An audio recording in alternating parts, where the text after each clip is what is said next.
Hello friends, कैसे हैं आप सब। आशा करते हैं आप सब अच्छे होंगे। अपनी डेली करंट अफेयर सीरीज़ को आगे बढ़ाते हैं और आज हम 23 दिसंबर के कुछ महत्वपूर्ण बिंदुओं पर चर्चा करते हैं। ये ऐसे पॉइंट रहते हैं जो परीक्षा की दृष्टि से बहुत ही महत्वपूर्ण पॉइंट हैं। तो चलिए वीडियो स्टार्ट करते हैं। आज का पहला पॉइंट है, हाल ही में क्रिस्टून फर्स्टर फ्रॉस्टा टोटीटीर किस देश की सबसे युवा पीएम बनी है। तो ये किस देश की पीएम बनी है, सबसे युवा पीएम बनी है, वो भी आइसलैंड की बनी है। आइसलैंड की अगर बात की जाए तो आइसलैंड की राजधानी क्या है, वो रिक्जाविक इसकी राजधानी है।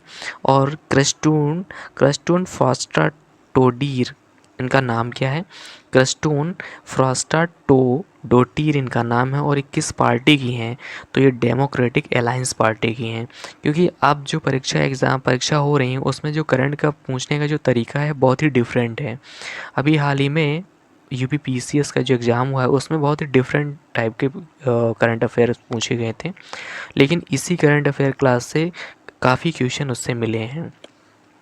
तो वीडियो को आप स्किप मत कीजिएगा और डेली आप अपने नोट्स बनाइए, जिससे रिवीजन करने में आपको सहूलियत रहे। चलिए आज का दूसरा पॉइंट है, संयुक्त राष्ट्र आंतरिक न्याय परिषद का अध्यक्ष किसे नियुक्त किया गया है। तो किसे नियुक्त किया गया है, मदन लोकुर को नियुक्ति किया गया है और ये अगले 4 साल के लिए नियुक्त किया गया है।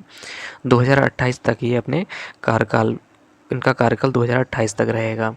बात करते हैं यूएनओ में स्थायी प्रतिनिधित्व करने वाले भारतीय कौन है। यूएनओ में स्थायी प्रतिनिधित्व करने वाले भारतीय जो हैं वो पर्वत नैनी हरीश हैं। तीसरा पॉइंट है, प्रधानमंत्री नरेंद्र मोदी को सर्वोच्च सम्मान द ऑर्डर ऑफ मुबारक अल कबीर से किसने सम्मानित किया है। तो किसने सम्मानित किया है, ये कुवैत ने सम्मानित किया है। और ये सम्मान द ऑर्डर ऑफ मुबारक अल कबीर पाने वाले दूसरे भारतीय हैं। इससे पहले जो ये सम्मान दिया गया था वो इंदिरा गांधी को दिया गया था। और प्रधानमंत्री नरेंद्र मोदी का ये 20वां सर्वोच्च सम्मान है। और ये कहाँ मिला था, तो अभी कुवैत में एक कार्यक्रम हुआ था, हला मोदी।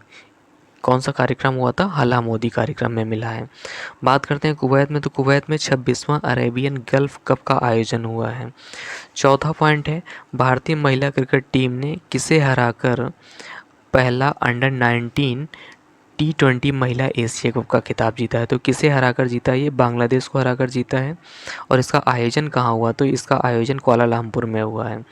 इसी से रिलेटेड एक पॉइंट है, T20 महिला विश्व कप की अगर बात करें तो इसका आयोजन कहाँ हुआ था, तो इसका आयोजन यूएई में हुआ था। और विजेता कौन बना था, तो न्यूजीलैंड विजेता बना था।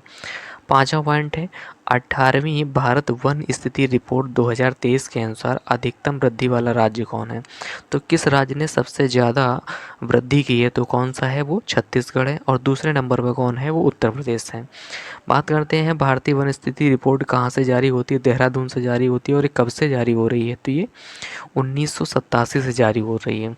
बात करते हैं वृक्षावरण की, तो भारत के 8,27,357 किलोमीटर स्क्वायर क्षेत्रफल में क्या है, वृक्षावरण है। जिसमें से अगर कुल भूमि की अगर बात की जाए तो भारत की कुल भूमि का 25.17% क्या है, वृक्षावरण है। जिसमें से वन की अगर बात की जाए तो 21.76% है।